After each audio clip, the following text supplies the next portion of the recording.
एक परदेसी जब अवतरण नौकरी से घर छूटी तो उनकर परिवार उनकर पत्नी का कहते रही उनका से कि बहुत घर में दिक्कत हो रहा बा, एगो पिंजड़ा से छूट गई नहीं तले है दूसरा पिंजड़ा में घेरा गई नहीं।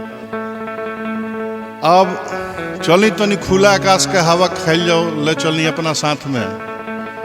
ऐजा खाली शासन बाटे, आई शासन बर्दाश्त नहीं होत सास के। कैसे कहते रही कि बड़ा परेशानी होता सासू जी के घरवा, सजनवा तोहरा संग में चलब ना। बड़ा परेशानी होता सासू जी के घरवा, सजनवा तोहरा संग में चलब ना। तोहरा संग में चलब ना, तोहरा संग में चलब ना, तोहरा संग में चलब ना। बड़ा परेशानी होता सासू जी के घरवा, सजनवा तोहरा संग में चलब ना। बड़ा परेशानी होता सासू जी के घरवा, सजनवा तोहरा संग में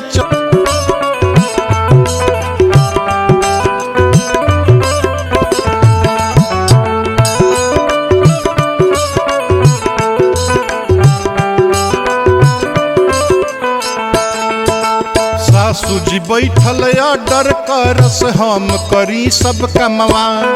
हो रही से नाश्ता चाय बनाई, रोज बनाई भोजनवा।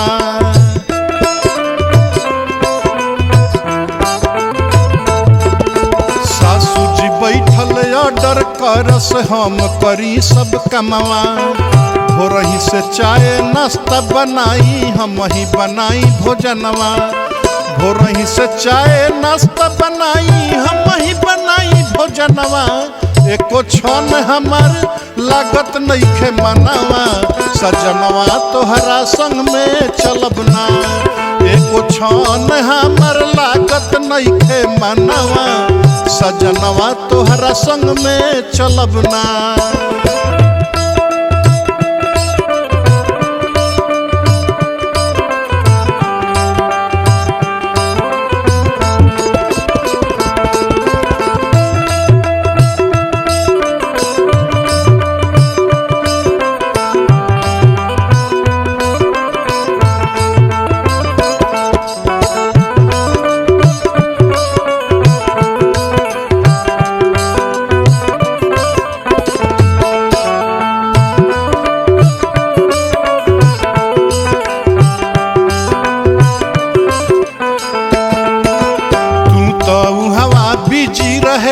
करे में आपन ड्यूटी, हवा बर्तन मलत मलत घटल जाता ब्यूटी।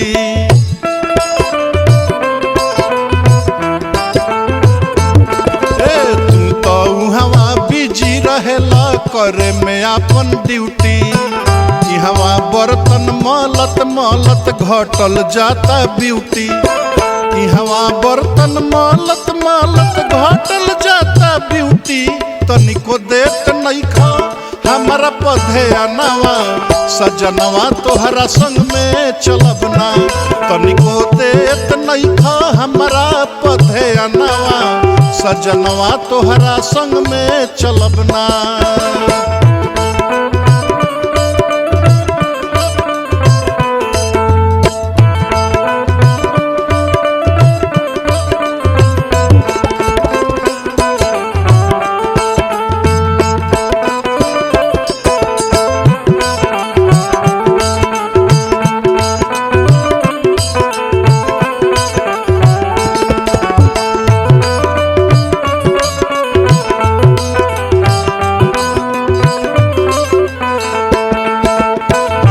चल के रहल जाई, टोका टोकी ना रही।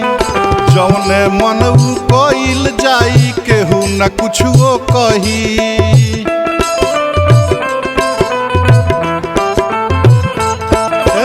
बहरा चल के रहल जाई, टोका टोकी ना रही। जौने मन उ कइल जाई, केहू न कुछो कही। जौने मन उ कइल जाई, कही अब की सुनब नहीं कवनो बहानवा सजनवा तोहरा संग में चलब ना अब की सुनब नहीं कवनो बहानवा सजनवा तोहरा संग में चलब ना तोहरा संग में चलब ना तोहरा संग में चलब ना कि तोहरा संग में चलब ना बड़ा परेशानी होता सासू जी के घरवा सजनवा तोहरा संग में चलब ना बड़ा परेशानी होता सासू जी के घरवा सजनवा तोहरा संग में चलब ना बड़ा परेशानी होता सासू जी के घरवा सजनवा तोहरा संग में चलब ना।